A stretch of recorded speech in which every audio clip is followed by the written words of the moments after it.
جولة تاريخية. قصر البارون في مجلة زمن عبارة عن عناوين ومقالات خاصة بقصر البارون. المجلات فيها الموعد مثلا عاملة سلسلة من المقالات تزيد عن 39 حلقة.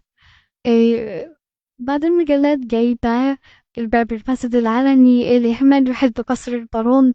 هذا التجديد آه، قصر البارون وتغيير اللون مفيد أم تدمير للآثار.